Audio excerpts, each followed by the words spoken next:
പഹൽഗാം ആക്രമണത്തിന് മുന്നോടിയായി പ്രധാനമന്ത്രി നരേന്ദ്രമോദിക്ക് ഇന്റലിജൻസ് വിവരം ലഭിച്ചുവെന്ന ആരോപണം ആവർത്തിച്ച് കോൺഗ്രസ് അധ്യക്ഷനും രാജ്യസഭയിലെ പ്രതിപക്ഷ നേതാവുമായ മല്ലികാർജ്ജുൻ ഖാർഗെ. പഹൽഗാമിലെ ആക്രമണത്തിനു തൊട്ടു മുൻപ് പ്രധാനമന്ത്രി തന്റെ കശ്മീർ സന്ദർശനം റദ്ദാക്കിയതിനെ ഉദ്ധരിച്ചുകൊണ്ടാണ് മല്ലികാർജ്ജുൻ ഖാർഗെ ആരോപണം കടുപ്പിക്കുന്നത്.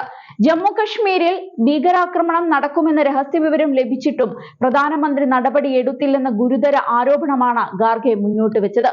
ആക്രമണം തടയുന്നതിൽ മോദി സർക്കാർ പരാജയപ്പെട്ടുവെന്നും കോൺഗ്രസ് അധ്യക്ഷൻ ആരോപിച്ചു. മേഖലയിലെ വിനോദസഞ്ചാരികൾക്ക് സുരക്ഷ ഒരുക്കുന്നതിൽ സർക്കാരിനുണ്ടായ പരാജയമാണ് 26 പേരുടെ ജീവൻ നഷ്ടമാവുന്നതിലേക്ക് അദ്ദേഹം നയിച്ചതെന്നും ഖാർഗെ കുറ്റപ്പെടുത്തി. പഹൽഗാമിൽ 26 പേർ കൊല്ലപ്പെട്ടത് മോദി സർക്കാർ വിനോദസഞ്ചാരികൾക്ക് സുരക്ഷ ഒരുക്കാത്തത് കൊണ്ട് തന്നെയാണ്. ഇന്റലിജൻസ് ഏജൻസികൾ ആവശ്യപ്പെട്ടതുകൊണ്ടാണ് മോദി കശ്മീരിലേക്ക് പോകാതിരുന്നത്. വിനോദസഞ്ചാരികളോട് പഹൽഗാമിൽ പോകരുതെന്ന് കേന്ദ്ര സർക്കാർ പറയാഞ്ഞത് എന്തുകൊണ്ടാണ്? നിങ്ങൾ അവരോട് പറഞ്ഞിരുന്നുവെങ്കിൽ 26 ജീവൻ രക്ഷിക്കാമായിരുന്നു. ഈ ചെറിയ യുദ്ധം ഒഴിവാക്കാമായിരുന്നു എന്നാണ് ഖാർഗെ പറഞ്ഞത്. കർണാടകയിലെ വിജയനഗരയിൽ കോൺഗ്രസ് റാലിയെ അഭിസംബോധന ചെയ്യവെയാണ് ഖാർഗെ മോദിക്കെതിരെ വീണ്ടും ആരോപണവുമായി എത്തിയത്. നിങ്ങളുടെ സുരക്ഷയ്ക്കായി അവിടെ പോകുന്നത് ശരിയല്ലെന്ന് ഒരു ഇന്റലിജൻസ് റിപ്പോർട്ട് പറയുമ്പോൾ നിങ്ങൾ എന്തുകൊണ്ടാണ് സുരക്ഷ, ഇന്റലിജൻസ്, ലോക്കൽ പോലീസ്, അതിർത്തി സേന എന്നിവരെ ജനങ്ങളെ സംരക്ഷിക്കാൻ നിയോഗിക്കാത്തതെന്നാണ് ഖാർഗെ ചോദിച്ചത്. ബീഹാർ നിയമസഭാ തെരഞ്ഞെടുപ്പിന് മുന്നോടിയായി ബിജെപിയുടെ നേതൃത്വത്തിലുള്ള സർക്കാർ സൈനിക നടപടി രാഷ്ട്രീയ നേട്ടങ്ങൾക്കായി ഉപയോഗിക്കുന്നുവെന്ന് കോൺഗ്രസ് ആരോപിച്ചതിനു പിന്നാലെയാണ് അദ്ദേഹത്തിന്റെ ഈ പരാമർശം.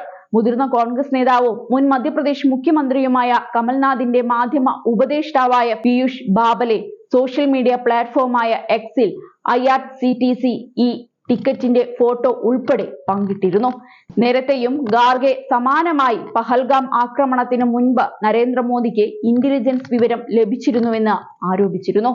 പഹൽഗാം ആക്രമണത്തിന് 3 ദിവസം മുൻപ് പ്രധാനമന്ത്രി നരേന്ദ്രമോദിക്ക് ഒരു ഇന്റലിജൻസ് റിപ്പോർട്ട് ലഭിച്ചതായും അതിന്റെ അടിസ്ഥാനത്തിലാണ് യാത്ര റദ്ദാക്കിയതെന്നുമാണ് ഖാർഗെ അന്നും ആരോപിച്ചത്.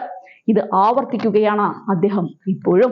ഇന്ദിരാഗാന്ധി ജീവൻ നൽകി, സ്വാതന്ത്ര്യാനന്തരം മഹാത്മാഗാന്ധി ജീവൻ നൽകി. ഒരു രാജ്യദ്രോഹി അദ്ദേഹത്തെ വെടിവെച്ചു കൊന്നു. ഞങ്ങൾ അവിടെ നിന്നാണ് വരുന്നത്. സോണിയാഗാന്ധി രാജ്യത്തിനായി എല്ലാം നൽകി. പ്രധാനമന്ത്രി സ്ഥാനം 2 തവണ അവർ നിരസിച്ചു. എന്നാൽ 100 ജീവൻ അപഹരിച്ച ശേഷം ഈ ആളുകൾക്ക് അധികാരത്തിൽ വരാൻ ആഗ്രഹമുണ്ട് എന്നും ഖാർഗെ പഹൽഗാമിന് ശേഷം ചൂണ്ടിക്കാട്ടിയിരുന്നു. കഴിഞ്ഞ മാസം 22-ന് ജമ്മു കശ്മീരിലെ പ്രധാന വിനോദസഞ്ചാര കേന്ദ്രമായ പഹൽഗാമിൽ നടന്ന ഭീകരാക്രമണത്തിൽ 26 പേരുടെ ജീവനാണ് നഷ്ടമായത്. അതിൽ ഒരു നേപ്പാളി പൗരനും ഉൾപ്പെട്ടിരുന്നു. ബൈസരൻ താഴ്വരയിൽ വെച്ചായിരുന്നു ആക്രമണം നടന്നത്. ഈ ആക്രമണത്തിൽ പാകിസ്ഥാന് കൃത്യമായ പങ്കുണ്ടെന്നായിരുന്നു ഇന്ത്യയുടെ കണ്ടെത്തൽ. എന്നാൽ പാകിസ്ഥാൻ ആവട്ടെ ഇന്ത്യയുടെ ആരോപണങ്ങൾ നിഷേധിക്കുകയാണ് ചെയ്തത്.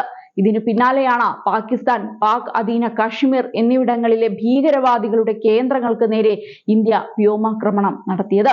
ഓപ്പറേഷൻ സിന്ദൂർ എന്ന പേരിൽ അറിയപ്പെട്ട ഈ ആക്രമണത്തിൽ 9 ഭീകര കേന്ദ്രങ്ങളാണ് ഇന്ത്യ തകർത്തത്. നിരവധി ഭീകരർ ഈ ആക്രമണത്തിൽ കൊല്ലപ്പെട്ടിരുന്നു.